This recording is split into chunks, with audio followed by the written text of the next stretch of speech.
감사합니다. 오늘 하나님께서 우리에게 주시는 말씀 마가복음 5장 16절에서 20절까지 말씀 우리 함께 봉독하겠습니다. iWorship 94면에 있습니다.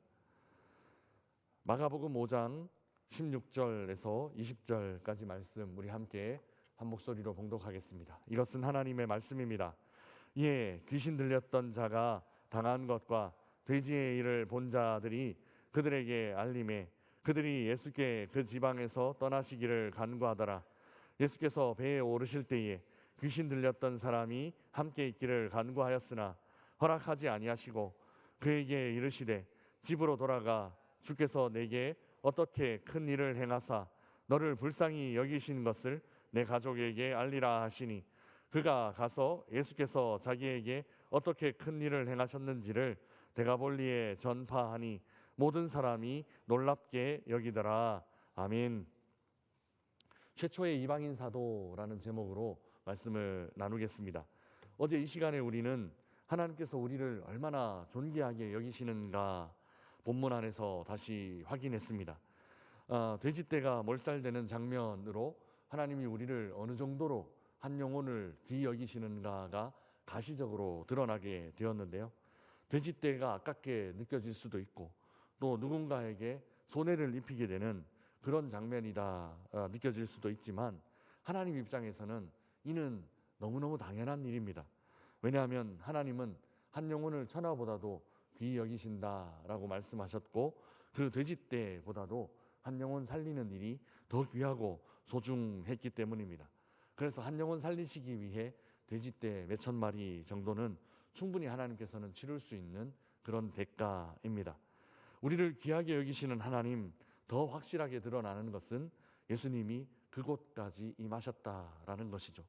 부정한 곳으로 직접 방문하시고 또 부정한 사람을 친히 만나 이야기 나눠 주실 정도로 하나님은 그 한 영혼 한 영혼을 그렇게 귀하게 존귀하게 가치 있게 여기신다라는 것을 우리는 기억해야만 합니다. 오늘 본문은 최초의 이방인 사도에 대한 이야기입니다. 보통 우리는 이방인 사도 하면 누구를 가장 먼저 떠올리십니까? 아마 사도 바울일 것입니다. 보통 이방인 사도 하면 사도 바울을 먼저 떠올립니다. 갈라디아 2장에 보면 바울은 자기가 예루살렘 교회에 방문했던 일을 갈라디아 교인과 회상하여 나누면서 그때 베드로를 할례자들의 사도라고 세웠고 또 자기를 바울 자신을 이방인의 사도로 세웠다 그렇게 보고하고 있습니다. 그런데 바울이 최초의 이방인 사도는 아닌 듯 보입니다. 짐작하건대 성경에 기록된 이야기대로만 하면 그러니까 성경에는 모든 이야기들이 다 기록되어 있는 것은 아니니까요. 기록되지 않은 이야기가 있을 수도 있지만 성경에 기록된 이야기로만 판단한다면 이번 주 묵상하고 있는 이 본문 안에 등장인물이 아마 역사상 최초의 이방인 사도가 아닐까 싶습니다. 성경 안에 나타난 최초의 이방인 사도는 거라사 귀신 들렸던 사람 바로 그 남자입니다. 사도라고 하면 우리는 예수님의 제자들을 먼저 생각합니다. 이는 사도에 대한 좁은 이해입니다. 좁은 의미로는 예수님의 제자였다가 공생에 함께 했고 또 초대교회 공동체의 리더가 된 12명을 사도라고 부릅니다. 여기 특별 케이스로 바울이 포함되는 것이죠. 그런데 사도라는 말의 원어의 의미를 따져보면 좀 더 넓게 그 사도의 의미를 파악할 수 있습니다. 사도라는 말의 헬라어는 아포스톨로스라는 단어인데요.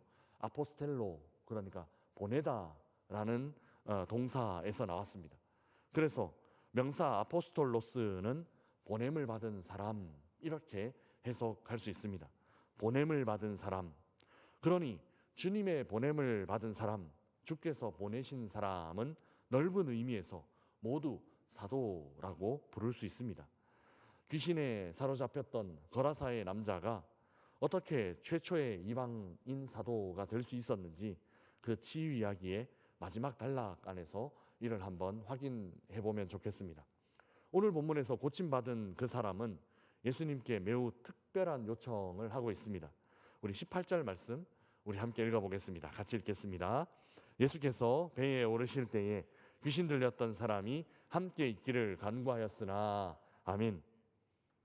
예수님은 이제 타고 오셨던 배를 다시 타시고 왔던 곳으로 다시 돌아가려 마음먹으셨습니다. 그때 귀신 들렸던 사람이 예수님께 함께 가고 싶습니다, 이렇게 간구했습니다. 따라가겠다 요청한 것입니다. 이는 복음서에서 굉장히 특이한 상황입니다. 이전에 예수님께서 제자들을 부르실 때 그저 나를 따르라 명하셨습니다. 예수님이 직접 제자들을 택하셨고 예수님이 따라올 것을 명하시는 방식으로 제자 삼으셨습니다.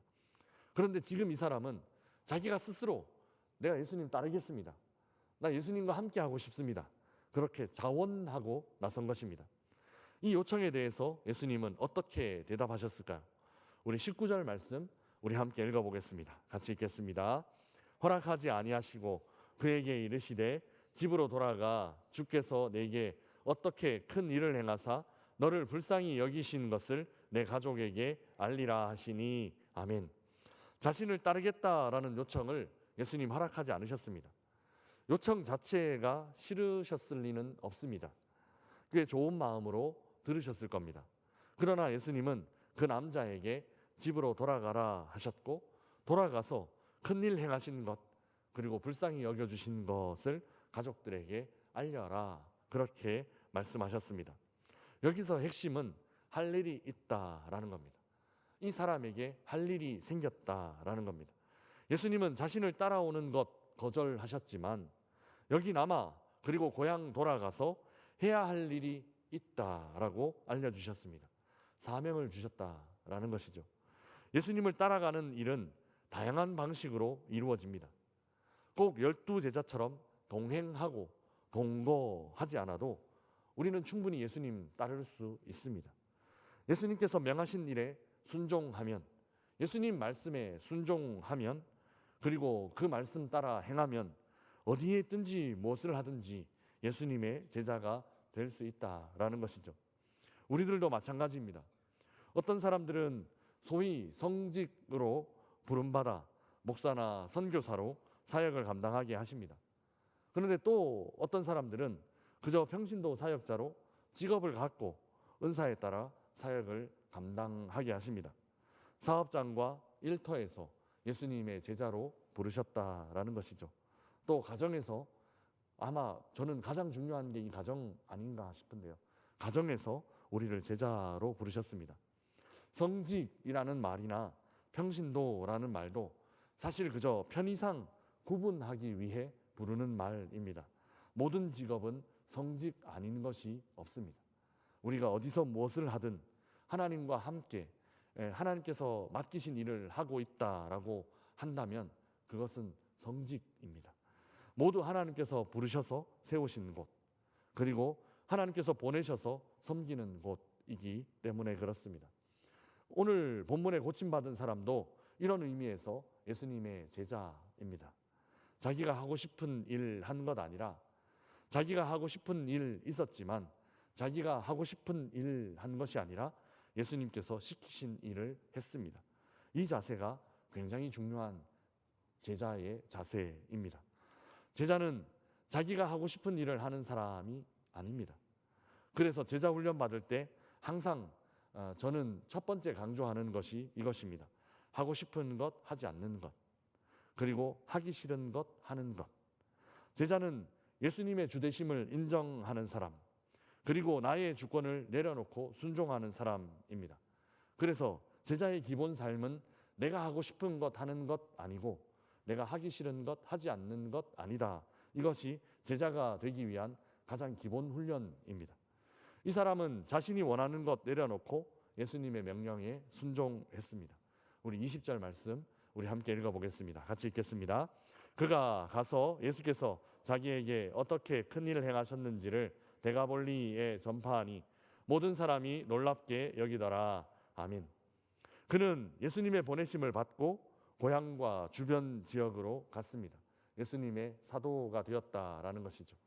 그리고 예수님이 행하신 일을 사람들에게 전했습니다. 복음을 전파하는 일을 했습니다. 여기 기록된 데가볼리라는 말은 헬라어로 데카 하면 10이고 열 숫자 10을 의미하고, 또 볼리는 잘 아시는 폴리스라는 의미입니다. 도시라는 의미입니다. 비슷한 말로 그 2차 전도 여행 중에 있는 네아폴리라는 도시가 성경 안에 있는데, 거기는 네압 하면 새로운이고 볼리 하면 도시, 그래서 새로운 도시, 뉴시티 뭐 이런 의미입니다.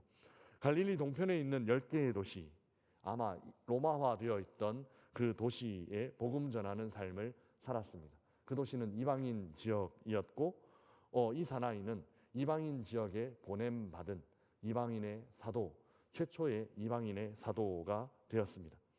사랑하는 명선의 가족 여러분, 최초의 이방인 사도 이야기 안에서 우리는 무엇을 배우게 되는가 하면 제자의 삶을 배우게 됩니다. 예수님의 제자는 자기가 원하는 것 하는 것 아니라 주님이 명하신 것을 행하는 사람입니다. 당연한 것 같아도 우리 삶에 이것이 참 많이 어렵다 싶습니다. 신앙생활 오래 했고 열심히 있는 분들 중에 항상 여기서 걸리는 분들이 많이 있습니다. 이분들은 열심히 없는 분들이거나 아니면 신앙이 약하신 분들 아닙니다.